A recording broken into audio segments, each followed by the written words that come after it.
Hello there and welcome to another video from Change Tips and Tools, and it's me, Phil, the Brummie that hails from Birmingham, England, and I'm here today with another Power Query video. And in this video I'm going to talk about some common problems that you're going to face every day, or you've been facing every day, and I'm going to show you how to solve them. So this is to do with when your users don't put data into a table and you're trying to do calculated columns based off null values. I'm going to show you how to handle that. And secondly, when you're trying to do KPIs and you're trying to work them off dates, and typically your users will put the dates in, or they'll leave it blank, or they'll put some type of text in there, which again will cause errors in your Power Query and interfere with the accuracy of your KPIs. But I'm going to show you how to handle that. Now, if I look at this Excel file here, and just before we continue, there's a link in the description so you can download this file for free and follow along at your own pace. Okay? Now, if we look at this first example, we've got a table where we've got our sales and we've got a discount, and we want to calculate based on the discount given for those gross sales, should I say, is what's the net sales based on the discount. And we're going to have problems where we've got no discount applied, where they've simply just left it blank. Okay, so I'm going to show you how to handle that instance. Then the second example is where we've got null values, or we will have null values because we've got blanks in both sales column as well as the discount column, and I'm going to show you how to handle that as well. And then finally, we've got a project table where we're trying to run a KPI against actual finish based on the baseline finish or the forecast finished. And baseline finish is really important because we've agreed that we're going to finish this project for a certain cost, for a certain time, and a certain scope. And what we're trying to measure is when we finished it, the actual finish, how does it compare to the actual baseline date? So the baseline date as opposed to the actual finish.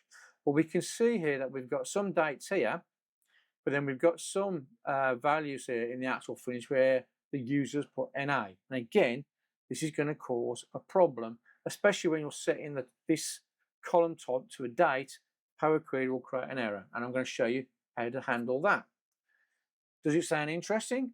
If so, without further ado, let's do this. So, first of all, I've uploaded all these tables, which are Excel tables, into Power Query, and as you know, I'm a massive fan of Excel tables. Now, if I go to data, the data ribbon here, and I do queries and connections, you can see where I've already uploaded these tables into Power Query, and I've just set some column types in there as well as connection only. Okay, so let's do the sales one where we've got a null value here, or no values in the table. So I'm going to double click to open up that query. And as you can see, sales one, and you can see I've got these null values. Now, let's see what happens when I try and add a calculated column where I'm going to work out what the net sales value is going to be, i.e. I'm incorporating the discount against the gross sales here. So if I do add column, I then do custom column. If I give this a name, let's give this net sales. Now, the calculation here is going to be, I want to minus the original sales value based on working out what's 20% of that sales value. So I need to do an open bracket, and just take sales, and then I need to times that by the discount value. And there you go. So that will be the sales minus the result of sales times discount. And that should then give us the net sales value. So if I click OK, there's no syntax errors. Let's click OK. Right. Now, it's calculated it, but if I take this row here, for example, so even though I've got a sales value here, yeah, it's giving me a null value here. I don't want that to happen. I want this value here to equal this value here, yeah? I don't want to have a null value. Now, it's calculated correctly up here, where I've got the gross sales, and incorporating that 20% discount, the net sales is 937.6. Brilliant. So, how do I solve the null value? Well, it's actually quite easy. Let me show you. So if we go back over to where I've got this add custom column, and I'm going to click this cog, and what we're going to use is the coalescing function, i.e. the null coalescing function. And what this does is, and it's 2 question marks, and that's telling it to say, right, if the original value is null, then replace it with an alternative value, and we're going to set it to 0. Let me show you what I mean. Let's see it in action. So I click the cog. So this is where I've got the problem in the discount column. So I'm going to do an open bracket just before the discount there. I'm going to click to the right of that square bracket, and I'm going to do 2 question marks. That is the coalescing function. So I've got my original value, or value 1 here, and if I do 0 there, that's the alternative value, that's my value 2. So if this value is null, then take value 2. However, if this value is not null, then use that value. Yeah. So I close the bracket on that. I've got no syntax error there. Wonderful. If I click OK,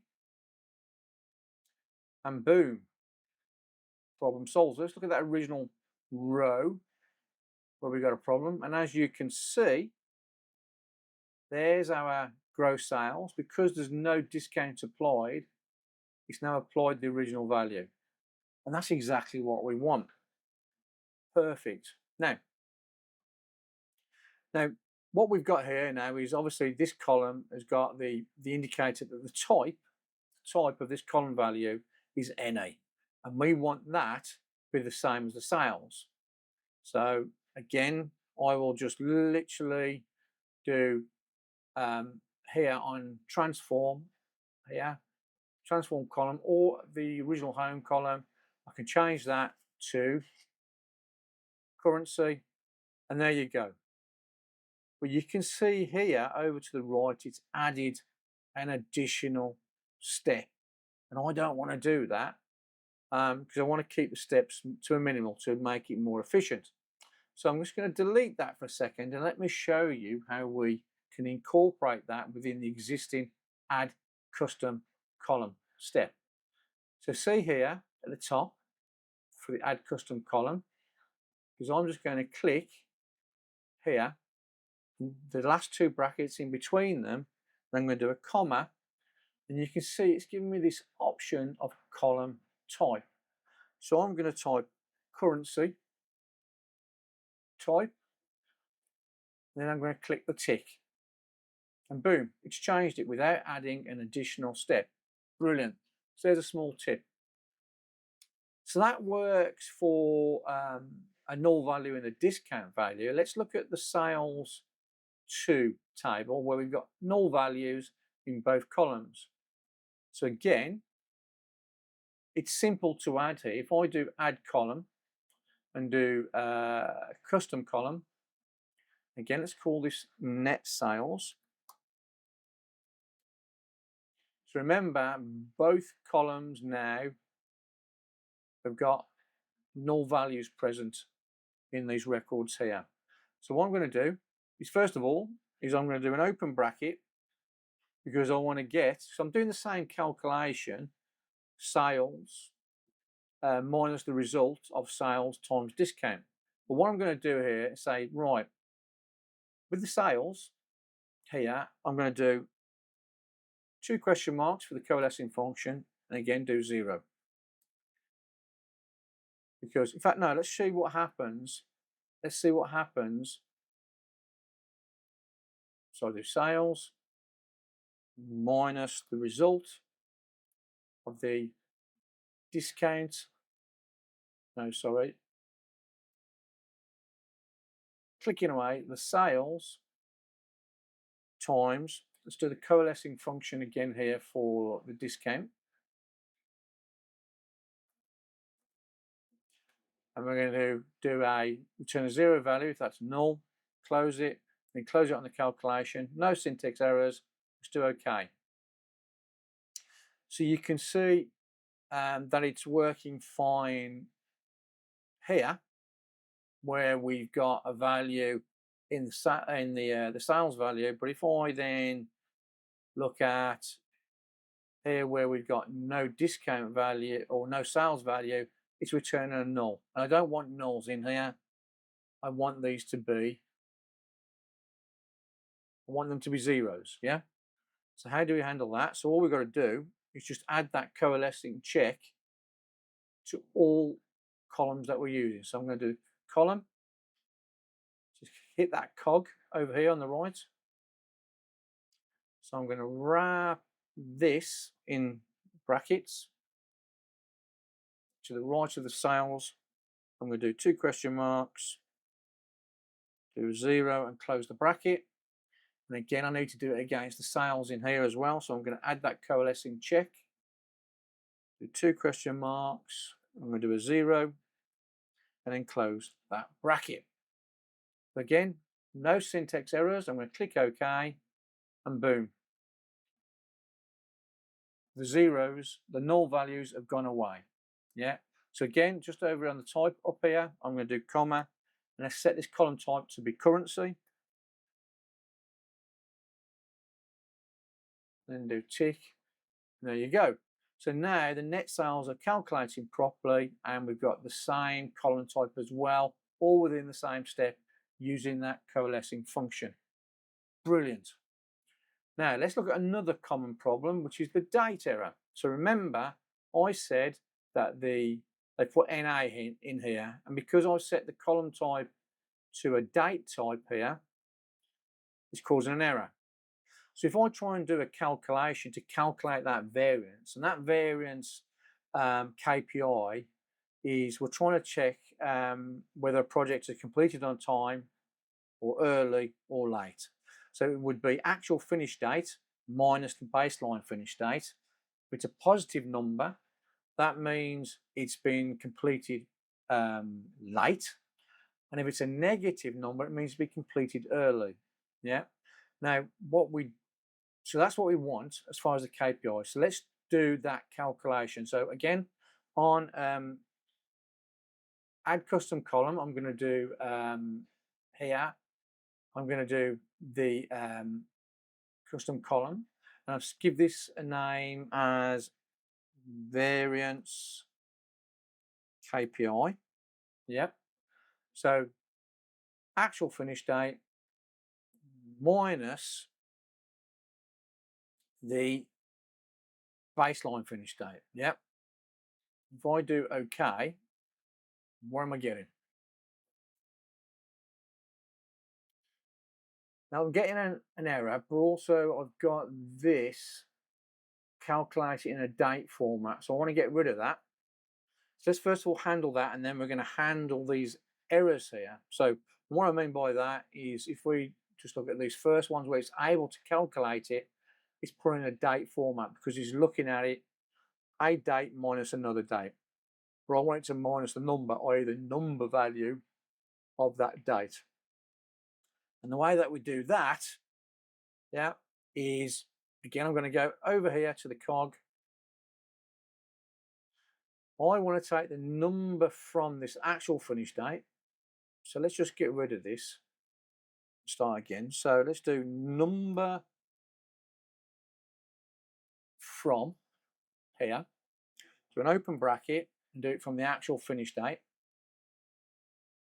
and close that bracket minus number from to an open bracket, the baseline finish date, and then close that bracket. And again, no syntax errors here. And what I'm doing here is I am setting this to be, here to be the number from the actual finish date, which is a serial number, and I'm taking the number value from the baseline finish. So if I click OK, so that's now looking better as a format. Yeah. So now we need to handle these errors here. How do we get it to put a 0 here? Because I don't want it to be an error. I don't want it to be a null. I want it to be a 0. So how do we do that? Well, the way we do that, again, I'm going to click on this cog. And what I'm going to tell it to do is say, right, try this calculation. So I'm putting the try function in there. I'm typing try. So you see it's in blue. I'm saying try that. Otherwise, so I'm using the otherwise function, set it to 0. Yeah. And then click OK. So try this. If it errors, then set it to 0. That's what I'm asking it to do there. Try this. Otherwise, set the value to this or do this. So if I click OK, because we've got no syntax errors, and boom, it all looks fine. There. Now, again, I'm going to set this column type. So I'm going to click at the end of otherwise there and do comma. I've got the column type being shown there. And I'm going to do int 64 type. That sets it to a whole number, and click the tick. And there you go. I've now solved the problem of date errors when people have put text in the date column. So I hope you found that useful. That's where I'm going to end the video today. And if you like this, then please remember to click that like, subscribe, and smash that notifications button for future content. And as always, I wish you an absolutely wonderful day wherever you are in the world. Please take care, and I look forward to seeing you in the next video from Change, Tips and Tools. Bye-bye now.